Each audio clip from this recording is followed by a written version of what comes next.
Hello guys, उम्मीद करते हैं आप लोग अच्छे होंगे, स्वस्थ होंगे और आप लोग की मैट्रिक की तैयारी बहुत अच्छे से चल रही होगी। तो आपका स्वागत है आपके खुद के चैनल वकार लर्निंग पे।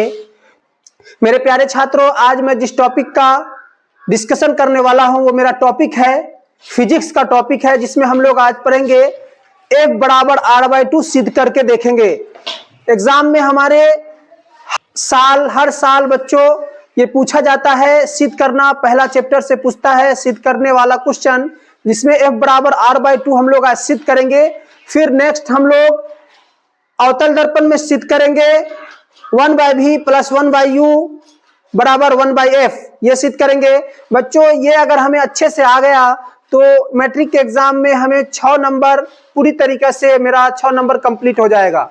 तो आप लोग वीडियो में बने रहें, वीडियो को पूरा देखें और वीडियो को स्किप नहीं करें। आज का टॉपिक हमारा जो होगा वो अवतल दर्पण में F बराबर r/2 सिद्ध करेंगे। तो वीडियो को पूरा देखिए, आपको एकदम एक एक ट्रिक के साथ एकदम अच्छी तरीके से आपको ये बता दिया जाएगा कि F बराबर r/2 कैसे सिद्ध किया जाता है और इसको पूरी तरीके से आप रट लेंगे। ठीक है बच्चों, तो चलिए हम लोग स्टार्ट करते हैं।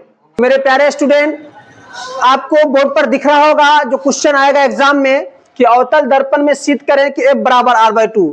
यह हर साल पूछा जाता है चैप्टर 1 से F बराबर r/2 अवतल दर्पण में, उत्तल दर्पण में, और हमें दर्पण सूत्र के बारे में भी सिद्ध करने के लिए हर एग्जाम में हर साल फर्स्ट सिटिंग हो या सेकंड सिटिंग में पूछा जाता है। अगर इसको हम पूरी तरीके से पढ़ लेंगे, समझ लेंगे, तो हमारा एग्जाम में 6 नंबर इससे पूरी तरीके से मुकम्मल हो जाएगा।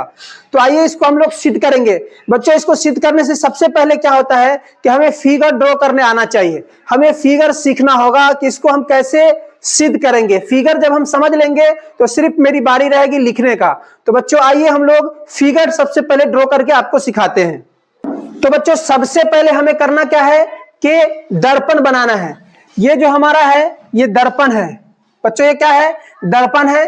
दर्पण को अवतल दर्पण में क्या होता है कि हम लोग बाहर के भाग को रजतित करते हैं। जो रजतित होता है जिसको हम लोग पेंट करते हैं, वो हमने आपको पिछले क्लास में भी बता दिया था कि रजतित जो करते हैं किस चीज से करते हैं, ये आपको पिछले वीडियो में पता है, तो जाकर पिछले वीडियो पूरी अच्छी तरीके से देख लीजिएगा। तो सबसे पहले हम लोग बाहरी भाग को क्या कर देते हैं? रजतित कर देते हैं। रजतित कर दिए तो ये हमारा अवतल दर्पण बन गया। अवतल दर्पण बन गया। अवतल दर्पण का क्या होता है? अंदर की ओर धंसा होता है और उत्तल दर्पण बाहर की ओर उभरा होता है। तो ये हमारा अवतल दर्पण हुआ। अवतल दर्पण के सामने ये जो हमारा क्या हुआ बच्चों, हमने आपको बताया ये हमारा प्रधान अक्ष होता है। इस रेखा को हम लोग क्या कहते हैं? प्रधान अक्ष कहते हैं। प्रधान अक्ष दर्पण के मध्य बिंदु को हम लोग क्या कहते हैं? ध्रुव कहते हैं, जिसको हम लोग P से डिनोट करते हैं। इसको हम लोग P से डिनोट करते हैं। तो सबसे पहले हमने आपको बताया कि जब प्रकाश की किरण प्रधान अक्ष के समांतर, ये कोई वस्तु है, ये कोई वस्तु है बच्चों, ये हमारा मान ले कोई वस्तु है, इस वस्तु से प्रकाश की किरण जा रही है प्रधान अक्ष के समांतर। प्रधान अक्ष के समांतर जा रही, एकदम सीधा लाइन होगा बच्चों। आप स्केल से अपना लाइन ड्रॉ कीजिएगा तो ये लाइन सीधा होगा, प्रधान अक्ष के समांतर जाएगी। जब दर्पण से टकराने के बाद जो परावर्तन होगी तो वो कहां से गुजरेगी? मैंने आपको पिछले क्लास में बताया था, दर्पण से टकराने के बाद जो सीधे गुजरेगी बच्चों, ये जहां से गुजरेगी वो हमारा फोकस होगा। इसको हम इस बिंदु को क्या कहेंगे? Focus, F। ये हमारा क्या होगा? F होगा। ठीक है, आप इसको समझे, ये हमारा F हुआ। बच्चों मैंने आपको पिछले क्लास में ये बताया था कि ये समांतर रेखा है, ये आती हुई किरण आपतित किरण है, और ये आ रही है किरण और ये जा रही है किरण। आ रही है किरण मतलब आपतित किरण और ये जा रही किरण परावर्तित किरण। इसी के बीच जो एक लंब खींचा गया है, इसी को हम लोग क्या कहते हैं? अभिलंब कहते हैं। इसको हम लोग आपतित किरण कहते हैं, इसको परावर्तित किरण कहते हैं। ये समतल दर्पण है। तो और ये जो लंब खींचा हुआ है ये अभिलंब है। यही इसी को हम लोग अभिलंब कहते हैं। उसी तरीके से बच्चों ये लाइन अगर एक हम मान लेते हैं, यहां से आती हुई लाइन, ठीक है, सीधा ड्रॉ नहीं हो पा रहा है, ये लाइन जो आ रही है, तो ये हम लोग इसको मानेंगे C मानेंगे। क्या मानेंगे? C। जब वक्रता केंद्र पर कोई किरण आती है, वक्रता केंद्र से अगर जाती है, दर्पण में टकराती है, तो वहीं से मुड़ती है, आ जाती है वहीं से, और परावर्तन भी हो जाती है वहीं से हो जाती है। तो ठीक है, ये हमारा क्या हो गया बच्चों? ये वक्रता केंद्र से किरण जा रही है और उसी दिशा में लौट जाएगी। तो बच्चों यहां हम लोग देख रहे हैं कि ये फिगर को हम अगर इस तरीके से घुमा दे और घुमाने के बाद जो हमें प्राप्त होता है इस प्रकार का ही प्राप्त होता है कि ये जो जा रही है किरण, ये प्रकाश की आपतित किरण है, वो जो उधर से आ रही है परावर्तित किरण है, और ये जो एक लंब की तरह दिख रहा है ये हमारा क्या हो गया, ये अभिलंब हो गया। जब अभिलंब हो जाने के बाद बच्चों क्या होता है कि आपतित किरण, परावर्तित किरण, अभिलंब, ये जो आपतित किरण है ना, अभिलंब के बीच जो कोण बनाता है इसको हम आई से डिनोट करते हैं, और ये कोण जो बनाती है परावर्तित किरण और अभिलंब के बीच जो कोण बनता है इसको हम लोग आर से डिनोट करते हैं। यहां तक आपको अच्छे से समझ में आ गया होगा। तरीके से बच्चों ये हमारा आपतित किरण है, ये कोण जो बना हमारा आई बना, और ये कोण जो बना बच्चों हमारा आर बना। क्या बना, आर बना। तो बच्चों हम इसका नाम कर देते हैं, ये ए है, ए कोई वस्तु है, और यहां से यहां जो पॉइंट बना मान लेते हैं इसको बी मान लेते हैं, ठीक है। ये हमारा एफ है, ये हमारा सी है, ये हमारा पी है, ठीक है। तो अब हम लोग क्या करेंगे, अब हमें फिगर बनाना आ गया कि फिगर इसी तरीके से बनेगा, ठीक है। तो आप लोग समझ गए होंगे फिगर किस तरीके से बनेगा। एक बार फिर से हम समझा देते हैं कि सबसे पहले हम एक अवतल दर्पण लेंगे, अवतल दर्पण से एक प्रधान अक्ष का लाइन ड्रॉ करेंगे, और जो दर्पण का मध्य बिंदु होता है वो पी होता है, ये तो हम जानते ही हैं। फिर ए वस्तु है ना, ये मान लीजिए पूरा वस्तु है, ए वस्तु समांतर प्रधान अक्ष के समांतर जा रही है, और दर्पण से टकराने के बाद जो गुजरेगी, जो वो पॉइंट बनाएगा वो एफ बिंदु बनाएगा। उसके बाद एक किरण फिर हम लोग वक्रता केंद्र से जा रही है और वहीं से गुजरेगी, तो वक्रता केंद्र से गुजरती है, तो जहां से जाती है वहीं से वक्रता केंद्र पे होकर गुजर जाती है। तो उसके बाद हमने आपको समझाया कि अगर इसको हम लोग ऐसे घुमा देंगे, घुमा देने के बाद हमारा वही बन जाता है कि ये परावर्तित किरण, ये परावर्तित किरण, ये जो ड्रॉ किया गया है ये अभिलंब है। तो अभिलंब के साथ आपतन किरण जो है ये कोण बनाती है आई, और ये कोण बनाती है आर बनाती है। तो इसी को बच्चों हम लोग पूरे तरीके से अब इसको हम लिख देंगे। तो लिखेंगे जैसे जैसे जो चीज हम लोग किए हैं उसी को हम लोग लिख देंगे, ठीक है। इसको हम मान लेते हैं बच्चों एम मान लेते हैं, और इसको हम लोग मान लेते हैं एम डैश मान लेते हैं, ठीक है। तो अब आज ये हल करते हैं और इसको लिखते हैं। हल में जो लिखेंगे सबसे पहले लिख लेंगे, क्या लिखेंगे, एम और एम डैश एक अवतल दर्पण है, एम और एम डैश एक अवतल दर्पण है। क्या है, एम और एम डैश एक अवतल दर्पण है। प्रधान अक्ष के समांतर ए बी रेखा जा रही है, दर्पण से टकराने के बाद एफ से होकर गुजरेगी। लिखेंगे प्रधान अक्ष के समांतर, प्रधान अक्ष के समांतर ए बी रेखा जा रही है, जो दर्पण से टकराने के बाद एफ से होकर, मतलब फोकस एफ से होकर गुजरेगी, एफ से होकर गुजरेगी या एफ से होकर परावर्तन होगी, ठीक है बच्चों। लिखने के बाद हमें क्या करना है, सिद्ध क्या करना है, तो लिख देना है सिद्ध करना है,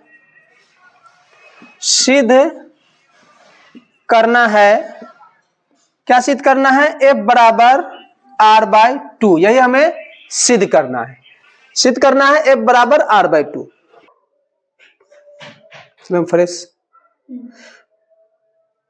तो बच्चों अभी तक हमने सीखा कि हमने जो लिखा एम डैश एक अवतल दर्पण है, प्रधान अक्ष के समांतर ए बी रेखा जा रही है, जो दर्पण से टकराने के बाद एफ से होकर गुजरेगी। तो हमें सिद्ध करना है कि एफ बराबर आर बाई टू। तो सबसे पहले अब सिद्ध करने के लिए हमें कुछ कुछ पॉइंट जो होते हैं वो नोट डाउन करने होते हैं सिद्ध में। तो बच्चों तो यहां देखिएगा आई है और ये कोण आर है, ठीक है। तो हमने कहा आपको कि ये कोण आई और कोण आर बराबर होता है, किस नियम से बराबर होता है, वो परावर्तन के नियम से बराबर होता है। तो उसको हम लोग लिखेंगे कि कोण, यहां ऐसे लिख देंगे, यहां कोण आई बराबर कोण आर। अब ये जो कोण आई और कोण आर बराबर हुआ है, ये किस नियम से बराबर हुआ है, कैसे बराबर हुआ है, वो हमें एग्जामिनर को बताना होता है। तो हम लोग इसको इधर लिख देंगे, कोण आई कोण आर जो बराबर है वो किस नियम से है, तो परावर्तन के नियम से है। किस नियम से है बच्चों, परावर्तन के नियम से है, परावर्तन के नियम से हम ये लिख देंगे, ठीक है। उसके बाद हम लोग ये देखेंगे कि हमारा त्रिभुज है, देखिए जैसे कोण बी और कोण सी, ये कोण जो कोण आई है, ये भी कोण आई इस कोण के बराबर ये होगा। ये क्यों होगा कि हमने पिछले कक्षा में पढ़ा था कि एकांतर अंतःकोण जो होता है, ऊपर वाला कोण और नीचे वाला कोण आपस में क्या होता है, बराबर होता है, वो नियम से एकांतर अंतःकोण। और सामने का जो कोण होता है उसे हम लोग सम्मुख कोण कहते हैं। तो हम लोग पिछले कक्षा में पढ़ चुके होंगे। तो बच्चों ये देखिए कोण ए बी सी, मतलब ए बी सी, कोण ए बी सी बराबर कोण बी सी एफ, ये आपस में बराबर है। ये कौन नियम से बराबर है? ये जो नियम से बराबर है यह एकांतर अंतःकोण के नियम से बराबर है। एकांतर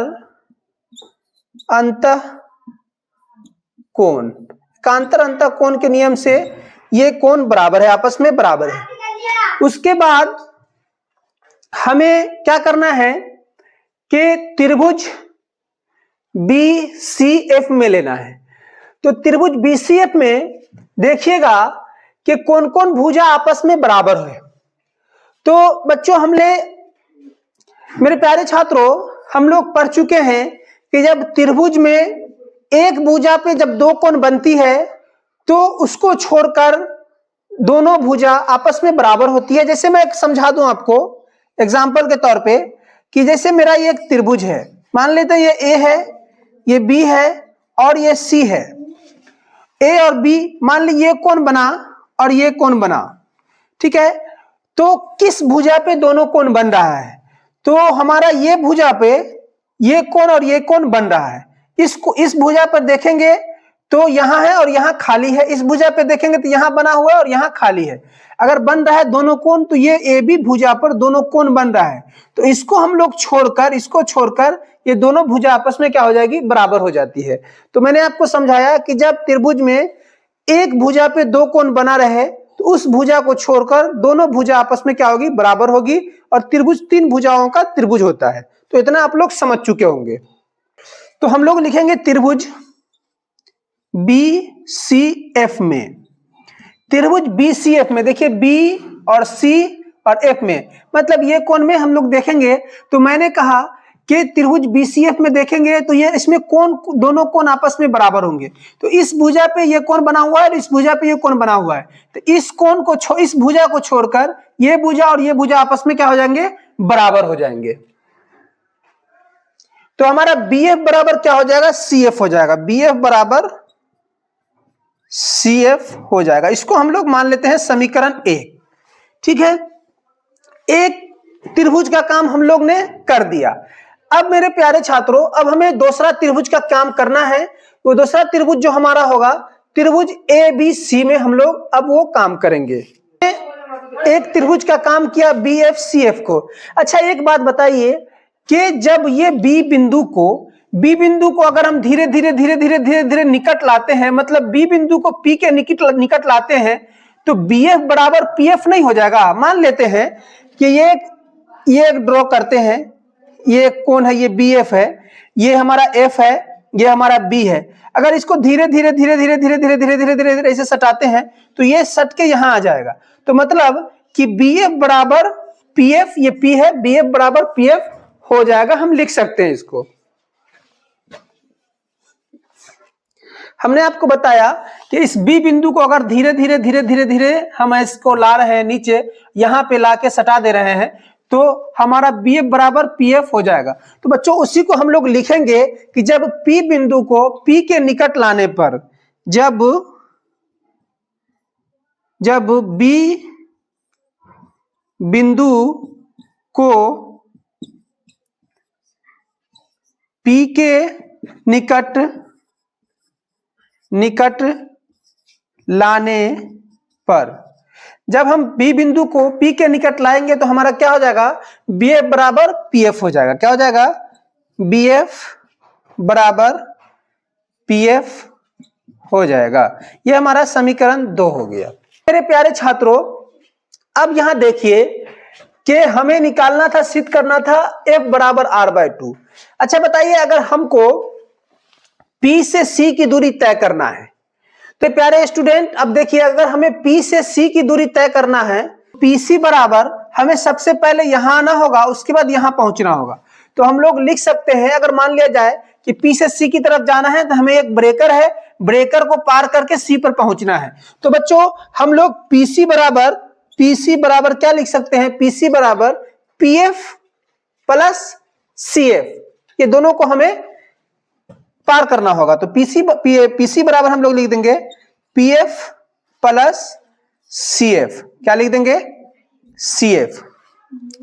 तो अब यहां देखिए कि PC बराबर हमने PF प्लस CF लिखा है, तो समीकरण 1 में देख रहे हैं कि BF बराबर CF है और BF बराबर PF है। तो मतलब यह हमें समझ में आया कि अगर मान लेते हैं कि एक तराजू में हमने आलू को तौला और एक तराजू में हमने उसी तराजू में हमने टमाटर को तौला, आलू का वजन 1 किलो है, टमाटर का वजन भी 1 किलो है, तो हम कह सकते हैं कि आलू टमाटर के बराबर है, कह सकते हैं, ये तो इसमें कोई दिक्कत नहीं है। तो यहां देखिए वही हिसाब है कि मैंने इसको भी तौला इसी में, तो BF बराबर CF और BF बराबर PF, तो मतलब हम लोग कह सकते हैं कि CF बराबर PF होगा। तो वही हमें मान पुट करना है, यहां PC बराबर PF का PF रहने देंगे और CF की जगह हम क्या लिख देंगे? PF। हमने आपको बताया कि एक तराजू में 1 किलो आलू और 1 किलो टमाटर को तौला है, और तौलने के बाद हम ये कह सकते हैं कि आलू टमाटर के बराबर है या टमाटर आलू के बराबर है।